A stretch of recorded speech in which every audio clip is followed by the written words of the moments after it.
And Simon and Petrina understood who it was that had lived with them, and whom they had clothed and fed. And they wept with awe and with joy. And the angel said, I was alone in the field, naked. I had never known human needs, cold and hunger, till I became man. I was famished, frozen, and did not know what to do. I saw near the field I was in a shrine built for God, and I went to it hoping to find shelter. But the shrine was locked, and I could not enter. So I sat down behind the shrine to shelter myself at least from the wind. Evening drew on. I was hungry, frozen, and in pain. Suddenly I heard a man coming along the road. He carried a pair of boots and was talking to himself. For the first time since I became man, I saw a mortal face of man, and his face seemed terrible to me, and I turned from it. And I heard the man talking to himself of how to cover his body from the cold in the winter, and how to feed his wife and children. And I thought, I am perishing of cold and hunger, and here is a man thinking only of how to clothe himself and his wife, and how to get bread for themselves. He cannot help me. When the man saw me, he frowned, and became still more terrible, and passed me by on the other side. I despaired, but suddenly I heard him coming back.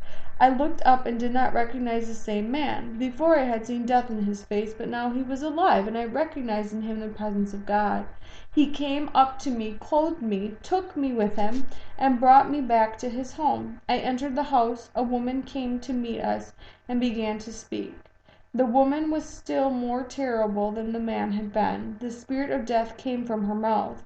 I could not breathe for the stench of death that spread around her. She wished to drive me out into the cold, and I knew that if she did so she would die. Suddenly her husband spoke to her of God, and the woman changed at once. And when she brought me food and looked at me, I glanced at her and saw that death no longer dwelt in her. She had become alive, and in her too I saw God. Then I remembered the first lesson God had sent to me, learned what dwells in man, and I understood that in man dwells love. I was glad that God had already begun to show me what he had promised, and I smiled for the first time. But I had not yet learned all. I did not yet know what is not given to man, and what men live by. I lived with you, and a year passed. A man came to order boots that showed wear for a year without losing shape or cracking. I looked at him, and suddenly behind his shoulder I saw my comrade, the angel of death. None but me saw that angel, but I knew him, and I knew that before the sun set he would take the rich man's soul. And I thought to myself, the man is making preparations for a year, and does not know that he will die before evening. And I remember God's second saying, learn what is not given to man. What dwells in man I already know. Now I learned what is not given him. It is not given to man to know his own needs. And I smiled for a second time. I was glad to have seen my comrade angel, glad also that God had revealed to me the second saying. But I still did not know all. I did not know what men live by, and I lived on, waiting till God should reveal to me the last lesson. In the 6th year came the girl twins, with the woman. And I recognized the girls, and I heard how they had been kept alive. Having heard the story, I thought, their mother besought me for their children's sake, and I believed her when she said that children cannot live without a mother or father. But a stranger nursed them and has brought them up. And when the woman showed her love for the children that were not her own and wept over them, I saw in her the living God and understood what men live by. And I knew that God had revealed to me the last lesson and forgiven my sin. And then I smiled for the third time. And the angel's body was bared, and he was clothed in light, so that I could not look on him. And his voice grew louder, as though it came not from him, but from heaven above.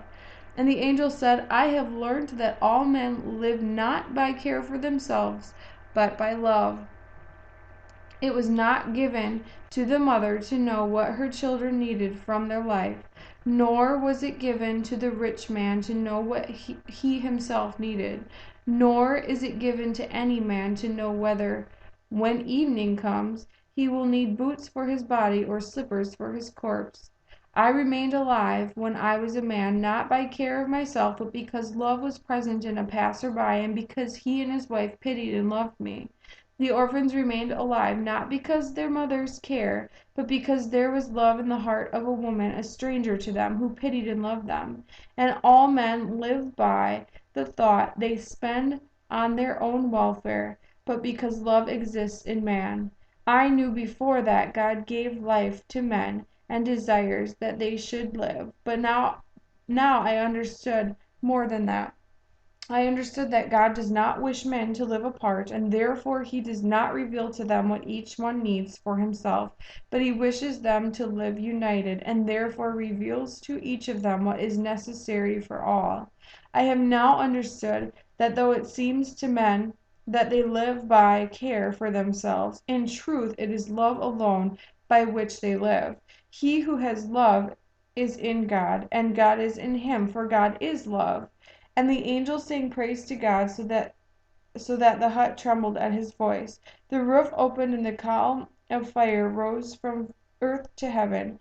Simon and his wife and children fell to the ground. Wings appeared upon angels' shoulders, and he rose into the heavens.